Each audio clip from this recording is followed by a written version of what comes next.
जिल्हा परिषद निवडणुकीमध्ये दोन राजांच्या समर्थकांमध्ये चांगलाच राडा झाल्याचं पाहायला मिळालं। मंगळवारी संध्याकाळी खासदार उदयनराजे भोसले यांच्या गाडीवर तुफान दगडफेक करण्यात आली। ही दगडफेक आमदार शिवेंद्रराजे भोसले यांच्या समर्थकांनी केली असा आरोप होतो आहे। या दगडफेकीमध्ये एक पोलीस कॉन्स्टेबल जखमी झालाय। शिवेंद्रराजे समर्थक वसंतराव मनकुमरे यांच्या पत्नी सोबतच इतर कार्यकर्त्यांना उदयनराजे यांच्या समर्थकांनी मारहाण केल्याचा देखील आरोप झाला आणि त्यानंतर ही दगडफेकीची घटना घडली। त्यामुळे जावळी आणि सातारा तालुक्यामध्ये तणावाचं वातावरण आहे। तर मनकुमरे यांनी आपल्याला उदयनराजेंपासून जीवाला धोका असल्याची तक्रार पोलीस स्टेशनला नोंदवलेली आहे।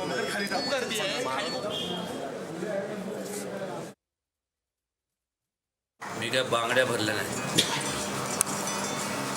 पण मात्र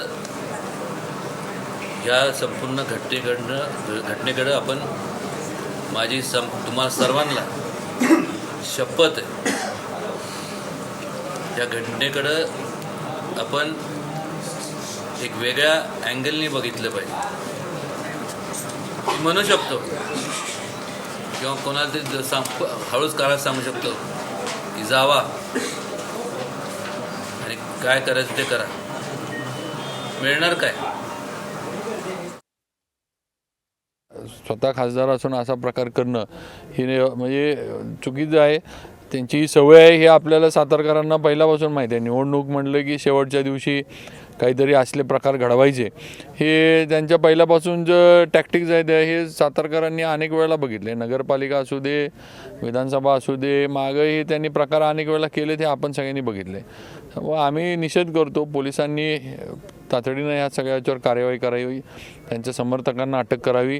त्याचबरोबर या ठिकाणी भाऊंची जे घर आहे की असे जे बाहेर राहतात, गावापासून बरंच बाहेर आहे, इथं प्रोटेक्शन पोलिसांनी दिलं पाहिजे। त्याचबरोबर भाऊंच्या जीविताला धोका आहे हे स्पष्ट झाले तर त्यांना पण प्रोटेक्शन मिळावं आणि काय याच्यातनं हे झालं तर जबाबदारी ही पोलिसांची आणि प्रशासनाची राहणार आहे।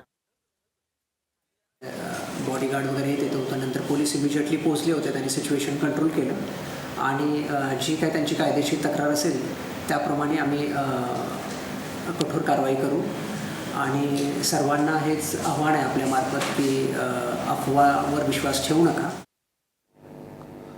अधिक माहिती या संदर्भातली जाणून घेणार आहोत। पुणे ब्युरो चीफ प्राची कुलकर्णी आहेत आपल्यासोबत सध्या फोन लाईनवर। प्राची, उदयनराजेंच्या गाडीवर दगडफेक झाल्याची घटना घडली। शिवेंद्रराजे यांच्या समर्थकांनी ही दगडफेक केल्याचा आरोप होतोय। काय नेमका सगळा प्रकार घडला होता आणि काय नेमक्या त्याबद्दलचे अपडेट्स आहेत? उदयनराजेंच्या गाडीवरती नाही तर त्यांच्या ताफ्यातल्या गाडीवरती ही दगडफेक झालेली होती। जिल्हा परिषद निवडणुकांच्या निमित्ताने उदयनराजे हे ग्रामीण भागाच्या दौऱ्यावरती होते आणि जावळी परिसरामध्ये जेव्हा ते पोहोचले तेव्हा कार्यकर्त्यांमध्ये वादावादी झाली। आपल्याला माहिती आहे की यावेळेला त्यांनी स्वतंत्रपणे या निवडणुका एका स्वतंत्र गटाची स्थापना करून त्यांच्याकडनं लढवल्या जात आहेत। त्या पार्श्वभूमीवरती वादावादी झाली असल्याची शक्यता वर्तवली जाते आहे। शिवेंद्रराजे भोसले आणि उदयनराजे भोसले यांचा जो वाद आहे त्यातून त्यांच्या समर्थकांमध्ये ही वादावादी झाली। उदयनराजे तिथून निघून गेले आणि त्यानंतर पाठोपाठ ज्या गाड्या होत्या त्यांच्या ताफ्यातल्या त्या गाड्यांवरती ही दगडफेक झाली, ज्यामध्ये एक पोलिसांच्या गाडीवर सुद्धा ही दगडफेक झाली आणि एक जण जखमी झाल्याचंही सांगितलं जात आहे। पण या प्रकरणामध्ये आता क्रॉस कंप्लेंट दाखल करण्यात आलेले आहे। दोन्ही बाजूंनी मारामारी झाली, दगडफेक झाली असे आरोप करण्यात येत आहेत। पोलीस स्टेशनमध्ये जाऊन स्थानिक पोलीस स्टेशनमध्ये त्याचबरोबर पोलीस आयुक्त यांची भेट घेऊन त्यांनी याबाबतची तक्रार नोंदवलेली आहे। आता पुढे काय कारवाई होते आहे बघावं लागणार आहे। बिलकुल प्राची, थँक्यू सविस्तर माहिती दिल्याबद्दल।